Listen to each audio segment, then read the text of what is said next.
नित्यानन्दकरे वराभयकरे सौन्दर्यरत्नाकरे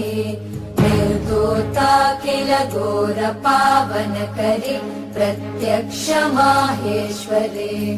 शालेयाचलवंश पावनकरे काशीपुराधीश्वरे भिक्षां देहि कृपावलम्बनकरे मातान्नपूर्णेश्वरे नानारत्नविचित्रभूषणकरे हेमाम्बराडम्बरे मुक्ताहारविलम्बमानविलसन् वक्षोजकुम्भान्तरे काश्मीरागरुवासिता रुचिकरे काशीपुराधीश्वरी भिक्षां देहि